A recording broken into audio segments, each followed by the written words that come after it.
안녕하세요. 김주범의 경매고입니다. 이번 시간은 지난 시간까지 확인한 부동산 경매 사건의 진행 단계, 그 절차를 민사집행법 규정 그 표에 의해서 확인해 보겠습니다. 이 표의 내용은 진행 순서와 기산 1, 그리고 그 기간, 근거 법률이 있습니다. 경매 진행은 그 신청서의 접수, 즉 경매 신청을 해야 진행되는 것이고, 접수하면 접수 당일 사건 번호가 생성이 되게 됩니다. 예컨대 신청한 연도가 앞에 붙는 것이죠. 오늘 2023년 그 중간에 부호가 붙습니다. 부동산 경매 사건은요, 타경을 붙입니다. 고유 번호가 되는 것이죠. 타경이 있으면 부동산 경매 절차다, 이렇게 보면 될 것이고, 이 타자가 집행에 관한 부호입니다. 경자는 경매란 것이죠. 특히나 부동산 경매는 이렇게 타경을 붙입니다. 또는 준부동산에 대해서도 타경을 붙입니다. 부동산 경매 사건을 중용하는 것이죠.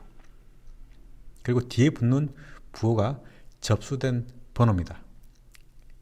접수는 그 년도 1월 1일 9시부터 첫 번째 부호가 붙게 됩니다.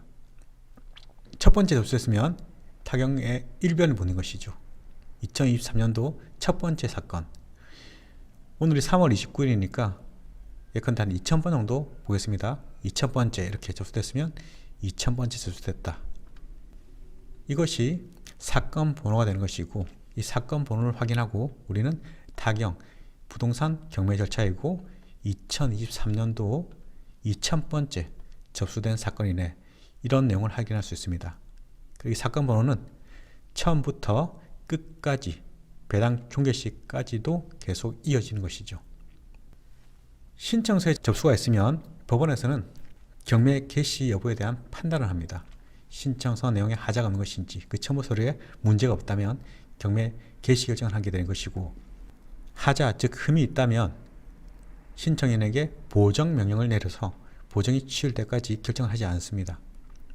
그 결정이 있으면 등기부에 기입을 하겠죠. 이걸 촉탁이라고 합니다. 일반적인 개인과 사인에 대한 신청이 아니라 법원에서 이렇게 해라 라는 촉탁을 하는 것이죠. 이 촉탁에 의해서 경매 개시 결정이 임의경매인지 강제경매인지 등기부에 그 내용을 기재하게 되는 것입니다.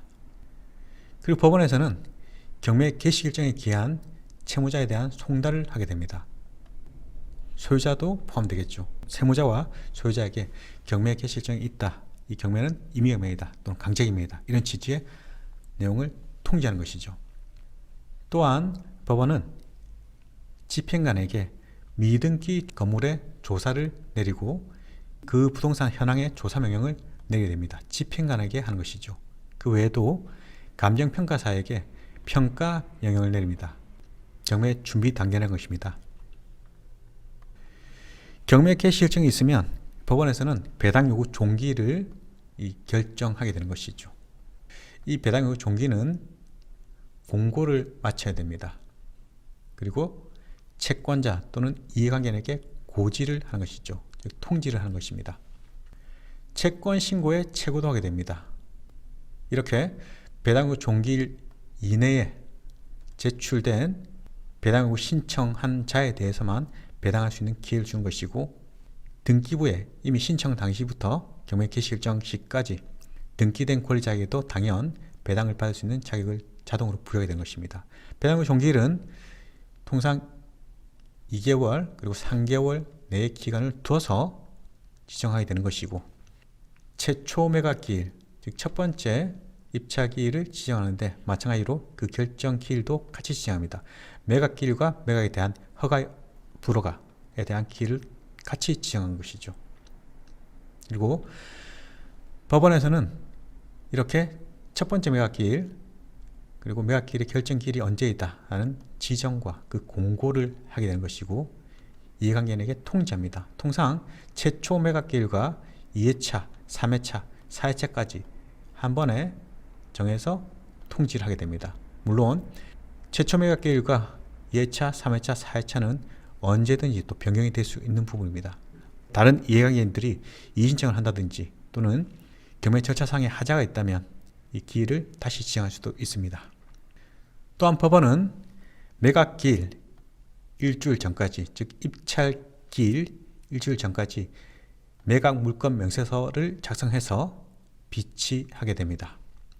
이 매각 물건 명세서는 집행관이 한 현황조사 보고서, 감정평가사가 한 평가서, 이 내용을 토대로 하고 더해서 다른 이해관계인 또는 채권자 등이 제출한 자료를 근거로 매각 물건 명세서를 작성해서 입찰기일 일주일 전까지 비치하기 때문에 입찰할 자들은 이렇게 매각 물건 명세서를 입찰기일 일주일 전부터 확인할 수 있는 것이죠. 이 첫 번째 매각, 즉 최초 매각기일은 그 공고가 있어야 되는 것이고, 공고를 했다면 그 공고한 날부터 2주 후 20일 기간을 둬서 최초 매각기일을 진행하는 것입니다. 즉 입찰기일이죠. 최초 매각기일에 아무도 입찰을 하지 않았다, 이럴 때는 새 매각기일, 즉 다음 기일 2차 매각기일을 지정하는 것입니다. 가격에 저감이 있는 것이죠. 통상 20%, 30% 법원에서 지정하는 것입니다. 이 새 매각기일, 즉 유찰이 되면 마찬가지로 새 매각기일, 2차 기일을 결정하는 것이고, 재매각기일은 유찰되지 않고 입찰을 했는데 입찰한 자가, 즉 채권가 매수 신고인이 잔금을 제때 지급하지 않으면 재매각기일을 또 같이 정해서 공고를 해야 되는 것입니다. 재매각기일에는 가격 저감이 없습니다. 전회차 금액 그대로 진행하는 게 통상적인 예이고, 또한 재매각기일이 지정되면 다시금 똑같은 실수를 하지 마라, 이런 취지에서 전회차 금액 그대로 최저 매각 금액을 지정하는 것입니다. 결국 새 매각기일은 가격 저감이 있는 것이고, 재매각기일은 기존 금액과 그대로 진행한 것이다, 이렇게 보시면 되겠죠. 마찬가지로 새롭게 매각기일을 정하는 것 또는 재매각기일을 정하는 것, 같은 맥락이지만 그 안에 세부 내용은 좀 틀리게 됩니다. 공고를 해야 되고, 공고하고 2주 후 20일이라는 기간을 둬서 이렇게 새로운 기일을 지정하는 것이죠. 또한 이 매각을 실시하게 될 때에는, 즉 입찰 기일이 되는 것이죠. 매각 실시는 매각 기일 그 당일 하는 것이고, 이때 매각 기일 조서를 작성합니다. 그리고 유찰했다면 유찰자에 대한 보증금을 다시 또 인도하는 것이죠. 낙찰이 되게 되면은 이렇게 매각 결정 기일을 지정합니다. 이때 매각을 허가할 것인지 또는 불허할 것인지 허브 결정을 하는 것이고, 매각 기일, 즉 그 낙찰된 사람이 있으면 일주일 이후에 허브 결정을 하게 되고, 또 일주일 있으면 확정이 되는 것입니다. 또한 결정으로 하는 것이죠. 만약 채고가 매수 신고인이 잔금을 지급하지 않으면 차순위 매수 신고인이 있을 경우에 이자에 대한 매각 결정 기일을 지정합니다. 마찬가지로 이해관계인에게 통지를 해야 되는 것입니다.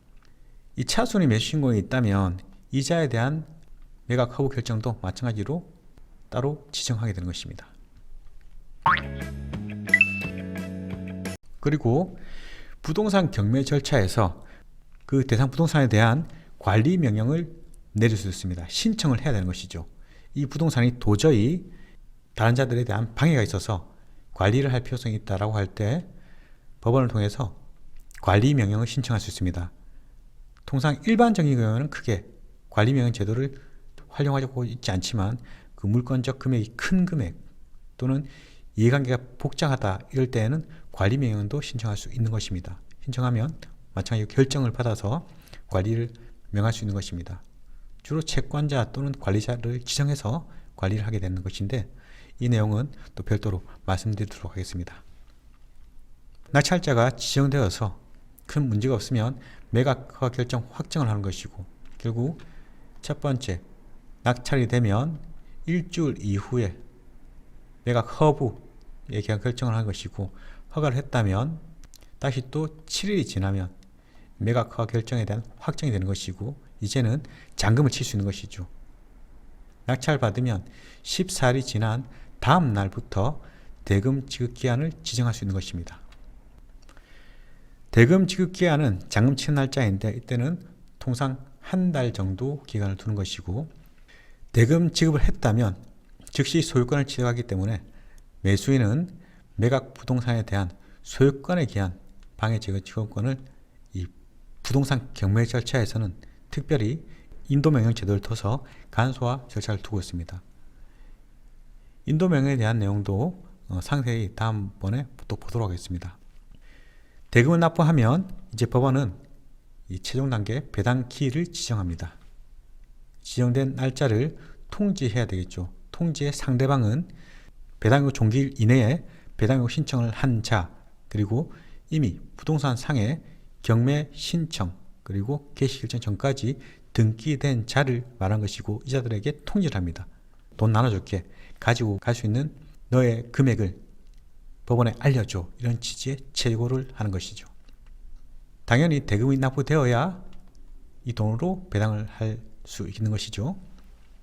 이제 지정된 배당기일에 그 배당금을 채권자 순위에 비춰서 나눠주게 되는 절차를 한 것이고, 배당기일 전 약 3일 전까지 배당표를 작성하고 비치하고 있습니다. 이때 배당받을 수 있는 자에 대한 지위 또는 배당료 신청을 한 이해관계인들은 배당표를 확인할 수 있는 것입니다. 내가 배당 이의를 할 것인지 그대로 받을 것인지 라는 판단할 수 있겠죠. 미리 확인할 수 있습니다. 배당기일 배당표를 확정하게 되는데, 이렇게 기존에 작성한 이 배당표에 대해서 이의가 없다면 이의신청을 하지 않겠죠. 하지만 내 순위가 가령 1순위인데 2순위인데 내 배당을 받지 못한다, 작게 받았다 하면 그때는 배당 이의를 할 수 있는 것이고, 배당 이의를 하면 배당 조서를 작성하는데 배당을 한 결과 이자들의 이의가 있었다 라는 취지의 내용, 그렇게 이의를 하면 배당표는 확정되지 않습니다. 배당을 이의할 사유가 없다 또는 배당표에 대한 이의가 없으면 배당을 즉시 실시하게 되죠. 배당기일 당일날 하는 것입니다. 본인 선택에 따라서 이 계좌입금 받든지 또는 직접 현금으로 수령할 수도 있는 것이고, 가압류권자 또는 배당 이의가 있다면 이때는 배당금을 지급하지 않고 공탁을 하게 됩니다. 매수인은 잔금 지급과 동시에 소유권 이전 등기에 촉탁을 할 수 있는 것이죠. 잔금을 내게 되면 등기를 하지 않더라도 본인 소유가 되지만 소유권에 대한 확인, 즉 공시를 위해서 등기 절차를 거치는 것이죠. 이렇게 배당액에 대한 공탁 또는 계좌입금을 하게 되면은 이 법원은 일을 끝내게 됩니다. 즉 그 기록을 인계하는 것이죠. 이렇게 민사집행법 규정에 기한 진행 순서는 접수부터 기록 인계까지 총 33단계의 절차를 거치는데, 순서에 대한 또는 기간에 대한 일부 차이가 있더라도 크게 문제는 없습니다. 일정한 그 결정을 하는 단계에 대한 기간 외에는 이 기간을 꼭 이날 2일 또는 3일 또는 3일, 2주 이런 기간을 지키지 않더라도 가령 1일이 되더라도 또는 그 3일, 10일이 되더라도 크게 문제가 없습니다. 절차상 하자는 없는 것이죠. 따라서 기간은 크게 중요하지 않다. 이 기간을 볼 때에는 이 진행 순서별 일정한 경우, 즉 매각 결정기일에 최고가 매수인이 있으면 이자에 대한 매각 허브 결정, 즉 매각 결정기일은 일주일, 불변기간입니다. 그런데 이 기간에 이의신청이라는 게 있으면 기간은 연장될 수 있는 것이고, 또 연기가 있으면 또 연장될 수 있는 것입니다. 그 확정일도 일주일이라는 기간은 변함없지만 중간에 즉시 항고 같은 이의 사유가 존재하면 마찬가지로 기간은 변경이 가능한 것입니다. 이번 시간은 민사집행법 규정에 있는 그 표에 의해서 계략적인 진행 순서, 기산일, 기간, 근거 법률에 대한 기본적인 내용을 확인했습니다. 이번 시간은 여기서 마치겠습니다.